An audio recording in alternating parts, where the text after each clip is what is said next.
Suara pada 14 Februari, Litbang Kompas telah melakukan survei pada 29 Januari hingga 2 Februari tentang perilaku pemilih pada pemilu 2024. Dari responden yang diwawancara, ada sejumlah data yang tersaji, saudara.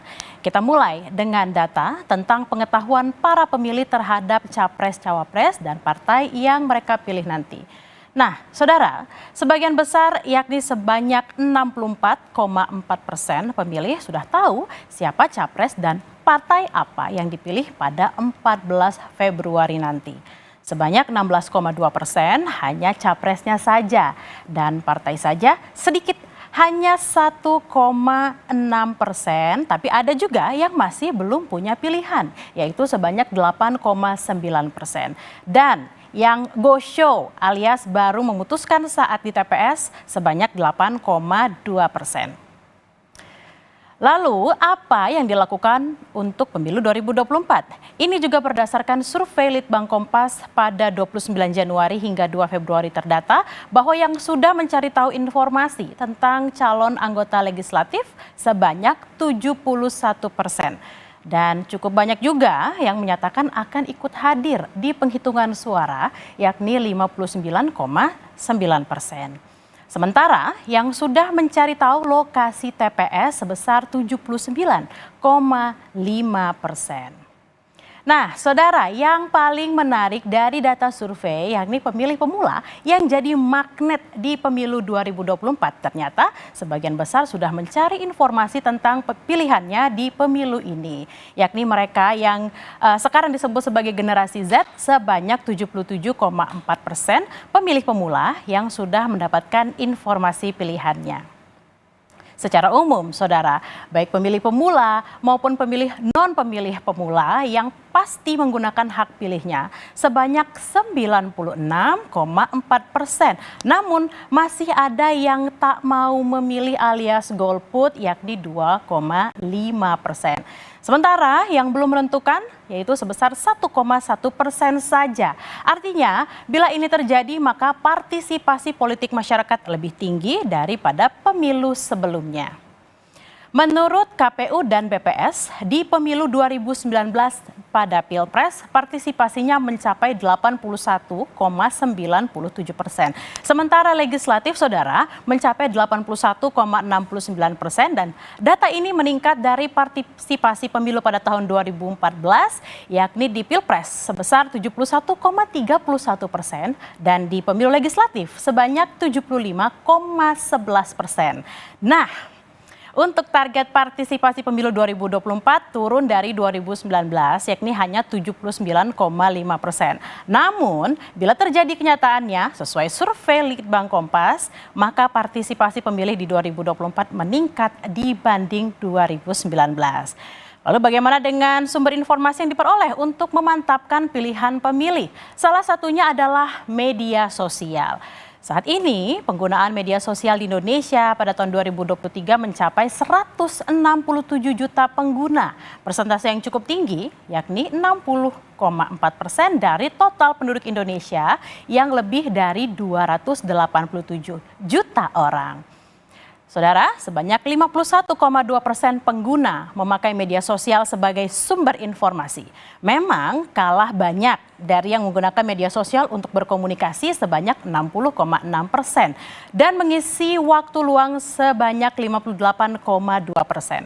Sementara untuk sekedar inspirasi kegiatan dan melihat konten semata hanya 50,4% dan 48,8%. Lalu saudara, bagaimana peta pemilih dan apakah iya partisipasi pemilih di pemilu 2024 bakal meningkat sesuai survei Litbang Kompas? Kami sudah terhubung dengan peneliti Litbang Kompas Yohan Wahyu. Mas Yohan, selamat siang. Kita akan berbicara dulu tentang partisipasi pemilih menurut survei Litbang Kompas pada hari ini yang hampir 100%. Lalu faktor apa nih Mas yang bisa membuat angka tersebut hampir 100% yang diperoleh Litbang Kompas pada hari ini? Ya, angka 96 itu kalau di survei itu mungkin lebih tepat disebut ya. Jadi bukan partisipasi tapi antusiasme masyarakat di survei kita itu memang tinggi ya untuk kemudian akan menggunakan hak pilihnya di pemilu 2024 nanti, 2 hari lusa besok ya, di hari Rabu. Antusiasme ini bisa dibaca dengan 2 hal. Yang pertama memang pemberitaan soal pemilu itu hampir sekitar 75 hari terakhir, ini kan memberitakan panggung kampanye ya, terutama tidak hanya di media mainstream, tapi juga di sosial media, bagaimana kemudian konten-konten pemilu itu cukup tinggi ratingnya ya, tingkat minatnya orang kemudian mengikuti pemberitaan pemilu. Yang kedua tentu tadi juga sudah dibahas oleh Bella tentang bagaimana fenomena pemilih mula cukup juga akan menggunakan hak pilihnya di pemilu Rabu besok gitu ya. Ada beberapa hal yang misalnya terkait habit media tadi juga sempat tentang bagaimana penggunaan media sosial cukup masif ya, terutama kalangan pemilih mula. Dan di survei Kompas memang rata-rata di kelompok usia baik itu pemilih mula, kemudian generasi pemilih mula dalam hari ini generasi Z gitu ya, kemudian generasi di atasnya generasi X, kemudian generasi Y, kemudian lagi generasi X, itu memang rata-rata di atas 85% antusiasmenya ya. Jadi memang pemilu 2024 ini yang pertama merupakan pemilu ketiga pemilihan presiden ya, terutama kalau kita konteks pemilihan presiden ketiga yang tidak ada petahana presiden ya yang mengikuti. Ini sama mengulang di era pemilu pertama pemilihan langsung pertama 2024 dan pemilihan langsung kedua yang tidak diikuti petahana di 2014. Nah, pemilu 2024 ini, terutama pemilu presiden di 2024 ini adalah pemilu ketiga yang tidak diikuti petahana. Artinya memang orang kemudian lebih banyak penasaran gitu ya, pingin kemudian kontestasi ini, terutama dengan tingginya tingkat antusiasme orang atau pemilih untuk menggunakan hak pilihnya di. Mas Yohan, ini kan kalau tadi Mas Yohan bilang ada antusiasme dan tingkat penasaran yang tinggi dan pertemuan juga generasi XYZ kalau tadi Mas Yohan bilang. Nah, ini tuh sebenarnya apakah artinya penyelenggara pemilu yang berhasil untuk melakukan sosialisasi atau mungkin karena masyarakatnya yang mencari tahu sendiri melalui entah media sosial atau mungkin media televisi atau mungkin media-media yang lain?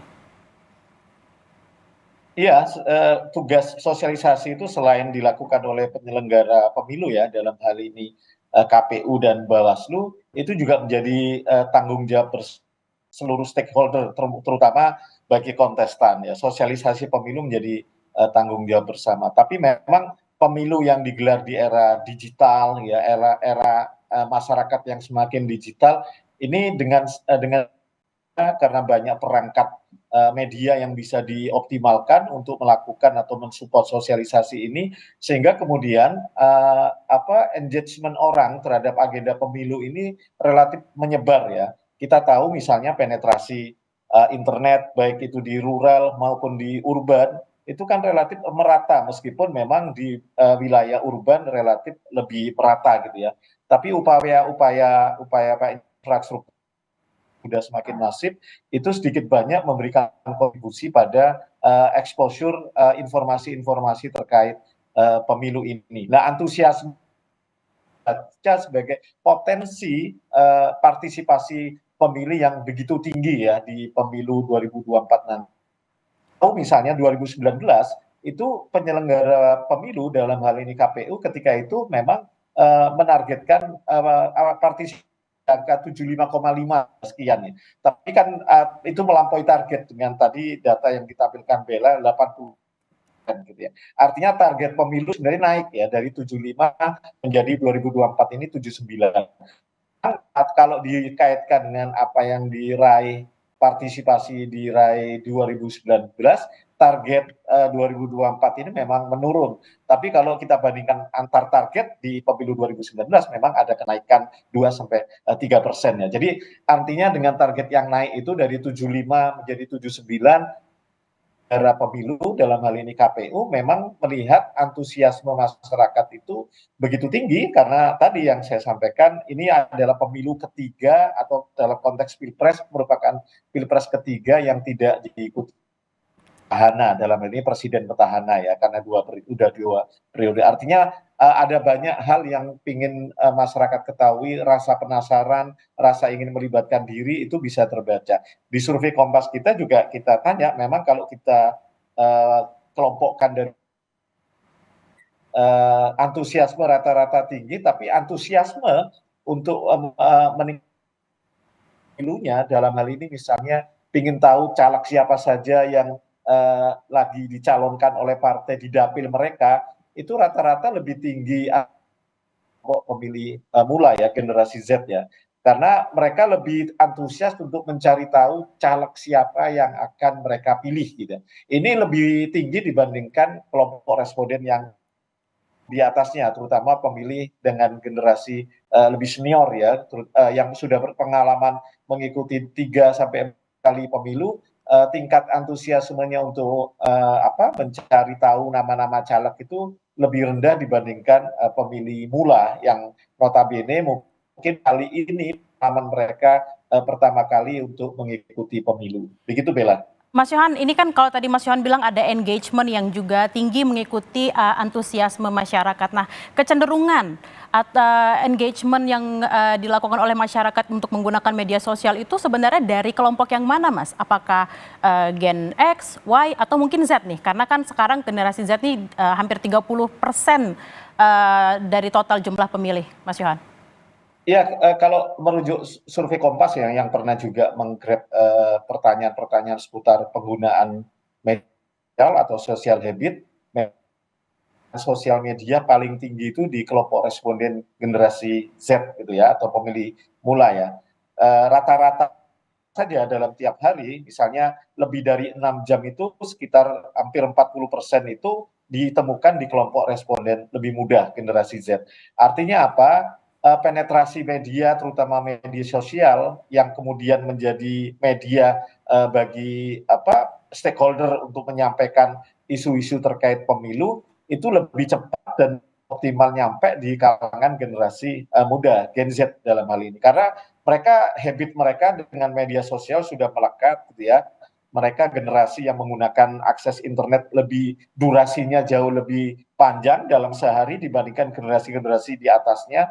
Artinya mereka engagement mereka akan lebih tinggi. Nah, ini yang sebenarnya kalau kita baca kompatibel dengan postur pemilih kita di 2024 nanti, kalau misalnya dibagi atau ditambah antara generasi pemilih mula dan pemilih muda yang notabene sudah pernah memilih sekali di pemilu 2019 kemarin, dan hari pemilu ini merupakan pengalaman kedua, bergabung dengan generasi Z yang merupakan pengalaman pertama di pemilu 2024 ini, itu angkanya hampir 60%, Bella. Artinya postur pemilih di satu sisi engagement mereka lebih kuat di sosial media, lebih cepat menerima isu-isu pemilu, dan lebih cepat juga menyebarkan isu-isu pemilu, merupakan porsi pemilih yang terbesar ya di pemilu 2024 ini sedikit banyak akan menjadi trigger gitu ya, bahwa antusiasme orang untuk menggunakan hak pilihnya besok di hari Rabu itu akan semakin tinggi. Kan ini kan sebenarnya dengan antusias yang tinggi, dengan efek sosial media yang cukup kencang dan penetrasinya cukup masif, sedikit banyak kan akan mempengaruhi secara psikologi orang untuk kemudian rasa ingin terlibat. Sayang kalau ini kemudian tidak digunakan hak suaranya, itu kan akan semakin tinggi. Nah, ini sebenarnya efek positif ya bagi kita, terutama dalam membangun kualitas pemilu kita dari pemilu ke depan gitu ya. Dengan antusiasme yang tinggi, semoga ini bisa akan melahirkan tingkat partisipasi pemilih yang tinggi juga lusa besok. Sehingga dengan antusiasme yang tinggi, partisipasi yang tinggi, kita berharap kemudian legitimasi pemilu ini juga akan semakin meningkat kualitasnya. Mas Begitu, Yohan, Bella. Oke, Mas Yohan, terima kasih tadi sudah memberikan informasi mengenai bagaimana engagement di media sosial ternyata dapat meningkatkan antusiasme untuk generasi X, Y, Z, agar nantinya apa yang akan terjadi di pemilu di pencoblosan pada 14 Februari mendatang, semoga saja nanti antusiasmenya seiring juga dengan tingkat partisipasi masyarakat yang mencoblos pada tanggal 14 Februari 2024. Terima kasih Mas Yohan Wahyu, peneliti Litbang Kompas. Terima kasih.